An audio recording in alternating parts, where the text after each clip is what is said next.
Gentleman from Vermont is recognized for 5 minutes. Thank you, Mr. Speaker, and I thank my friend from New Jersey for yielding. Mr. Speaker, I don't think any member of this body disagrees that Saddam Hussein is a tyrant, a murderer, and a man who has started 2 wars. He is clearly someone who cannot be trusted or believed. The question, Mr. Speaker, is not whether we like Saddam Hussein or not. The question is whether he represents an imminent threat to the American people and whether a unilateral American invasion of Iraq will do more harm than good. Mr. Speaker, the front page of the Washington Post today reported that all relevant U.S. intelligence agencies now say, despite what we have heard from the White House, that, quote, Saddam Hussein is unlikely to initiate a chemical or biological attack against the United States, end quote. Even more importantly, our intelligence agencies say that should Saddam conclude that a U.S.-led attack could no longer be deterred, he might, at that point, launch a chemical or biological counterattack. In other words, there is more danger of an attack on the United States if we launch a precipitous invasion. Mr. Speaker, I do not know why the President feels, despite what our intelligence agencies are saying, that it is so important to pass a resolution of this magnitude this week, and why it is necessary to go forward without the support of the United Nations and our major allies, including those who are fighting side by side with us in the war on terrorism. But I do fear that as a part of this process, the President is ignoring some of the most pressing economic issues affecting the well-being of ordinary Americans. There has been virtually no public discussion about the stock market's loss of trillions of dollars over the last few years, and that millions of Americans have seen the retirement benefits for which they have worked their entire lives disappear. When are we going to address that issue? This country today has a $340 billion trade deficit, and we have lost 10% of our manufacturing jobs in the last 4 years, 2 million decent-paying jobs. The average American worker today is working longer hours for lower wages than 25 years ago. When are we going to address that issue?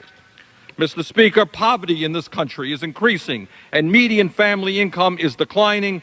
Throughout this country, family farmers are being driven off of the land, and veterans, the people who have put their lives on the line to defend us, are unable to get the health care and other benefits they were promised because of government underfunding.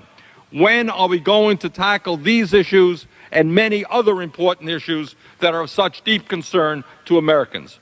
Mr. Speaker, in the brief time I have, let me give you 5 reasons why I'm opposed to giving the President a blank check to launch a unilateral invasion and occupation of Iraq, and why I will vote against this resolution. 1, I have not heard any estimates of how many young American men and women might die in such a war, or how many tens of thousands of women and children in Iraq might also be killed. As a caring nation, we should do everything we can to prevent the horrible suffering that a war will cause. War must be the last recourse in international relations, not the first. Second, I am deeply concerned about the precedent that a unilateral invasion of Iraq could establish in terms of international law and the role of the United Nations. If President Bush believes that the U.S. can go to war at any time against any nation, what moral or legal obligation could our government raise if another country chose to do the same thing? Third, the United States is now involved in a very difficult war against international terrorism, as we learned tragically on September 11th. We are opposed by Osama bin Laden and religious fanatics who are prepared to engage in a kind of warfare that we have never experienced before. I agree with Brent Scowcroft, Republican former National Security Advisor for President George Bush Sr., who stated, and I quote, "An attack on Iraq at this time would seriously jeopardize, if not destroy, the global counterterrorist campaign we have undertaken," end quote. Fourth, at a time when this country has a $6 trillion national debt and a growing deficit, we should be clear that a war and a long-term American occupation of Iraq could be extremely expensive. Fifth, I am concerned about the problems of so-called unintended consequences. Who will govern Iraq when Saddam Hussein is removed? And what role will the U.S. play in an ensuing civil war that could develop in that country? Will moderate governments in the region who have large Islamic fundamentalist populations be overthrown and replaced by extremists? Will the bloody conflict between Israel and the Palestinian Authority be exacerbated? And these are just a few of the questions that remain unanswered.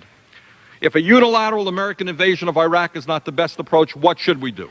In my view, the U.S. must work with the United Nations to make certain, within clearly defined timelines, that the UN inspectors are allowed to do their jobs.